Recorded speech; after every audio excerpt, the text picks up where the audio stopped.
This tended the same story followed with the fatigue perception measures, so they also felt like they didn't recover as well, particularly in the green line there.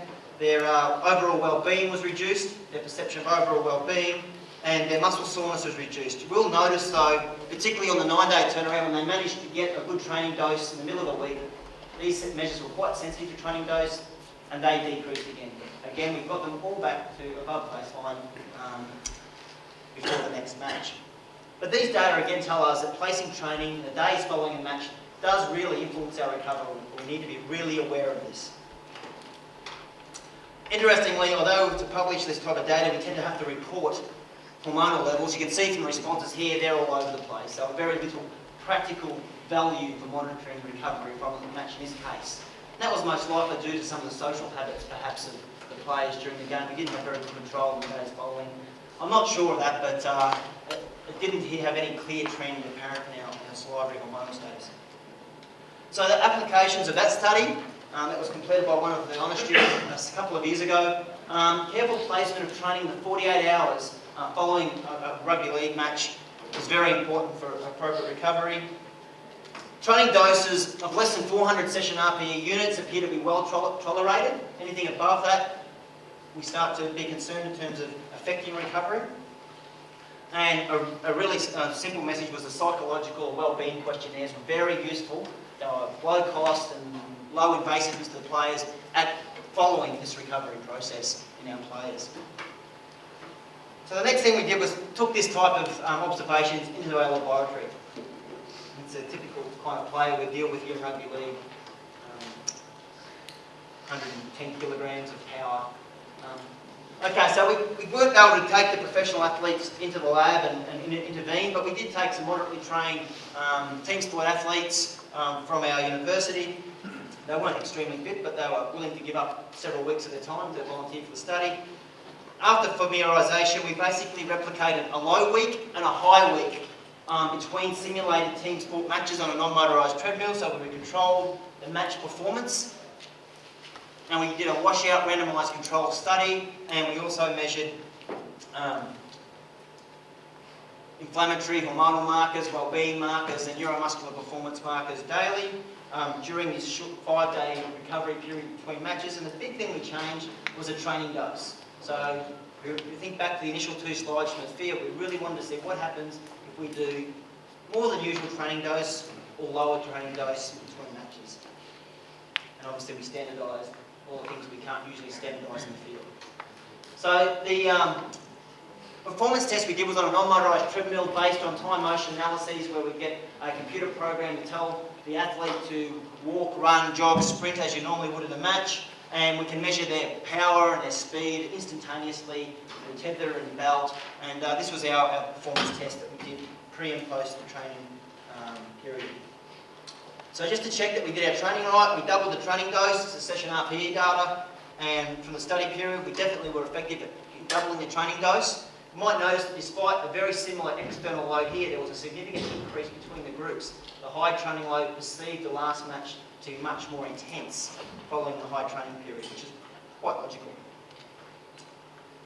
Our psychological questionnaire here, we measured the daily analysis of life demands for athletes. This is a low training group, well tolerated the training that was provided. The red line suggests a warning sign level that we use, and the high training load group, when they complete the high training load, by the final match, they weren't feeling too good. This is like an alarm level, and so they met the criteria that we induced a state of stress in these athletes.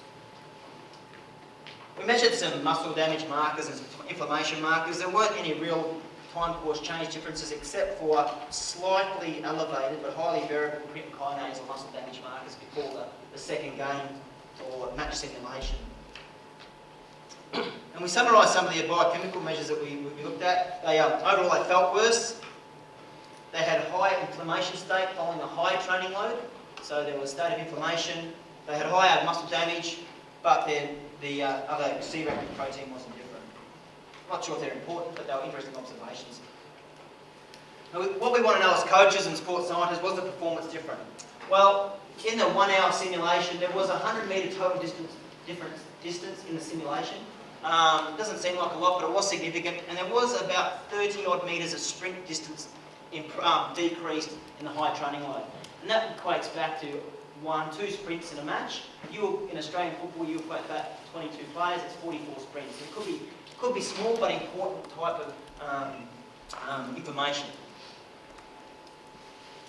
And we look at, importantly, sprint speed, and speed is important for all the team football codes. Each peak sprint speed in the individual sprints during the protocol that we followed was significantly depressed in the high training load. So if you complete high training load, you end up with increased muscle damage, poorer perception of wellness, and decreased ability to sprint maximally during a game simulation.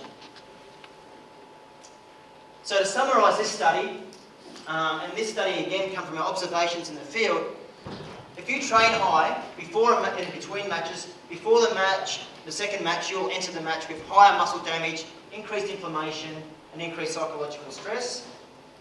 During the match simulation, you'll have decreased sprint performance and decreased metabolic response during the match simulation. And the recovery, importantly, from that next match is also compromised. We haven't reported the data here, but we also observed increased inflammation and oxidative stress following the second match, and that led to slower recovery. So I suppose this is a little story that, from what we observed, there are a myriad of physiological and psychological factors that underpin the recovery from matches in football codes. We've observed in the field and in the laboratory that inappropriate periodisation reduces match performance and match running performance.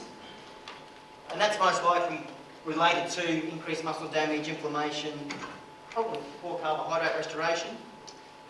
And so what our simple recommendations from our observations that you can take home are: avoid hard intensive training in the 2 days following a football match. Use perceptions of fatigue or soreness or wellness for monitoring recovery from a match, to provide feedback on your own training processes and understand how that relates to the training you prescribe. Interventions that treat muscle damage, soreness and inflammation could be useful if early restoration of performance is required. And there are now many studies coming from all around the world showing that things like carbohydrates, hydrotherapy are very effective at treating these things. And from a practical point of view, I suggest that we monitor players on an individual basis.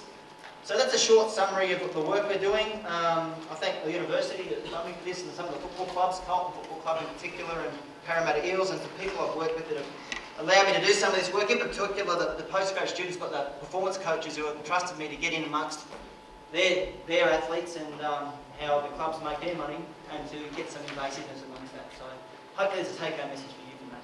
Thank you.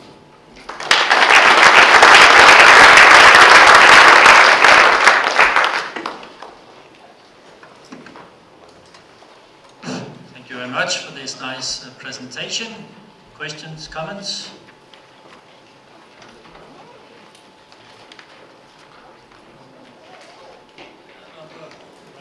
Down there, up here, then. There. That's okay. Ladies first, that's good. Thank you. Thank you for a nice presentation. I just have a question about the cytokines. What do you think they actually show? They show that the cytokine data shows that when we train hard, it's just a reflection of mostly muscle activity, I think, when we train. Do you think it has like a practical implication? Very little practical implication, in my opinion. For the cost benefit, I wouldn't use the cytokines for more than research purposes to write a nice paper. Thank you.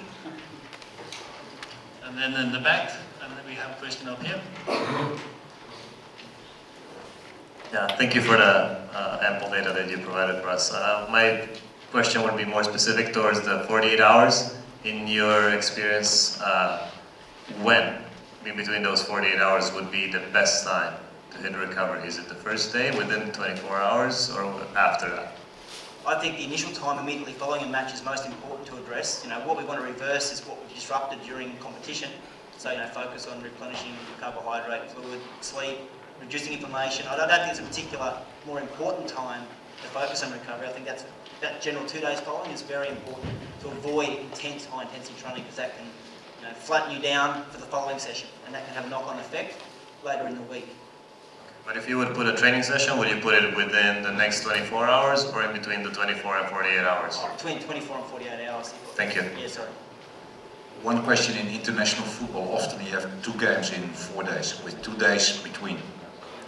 how do you prepare, or 3 days in between, how do you prepare the players for such large 2 matches in such a short time? With very little experience in international football, I'll speak from my own opinion. I think that the match provides enough stimulus, and so you focus on recovery when you've got a match every 4 days. I think it's a massive stress on players. So I would be focusing on recovery between the matches, and if any training is low intensity, touch type work rather than high intensity fitness work between the matches in a 4-day tournament.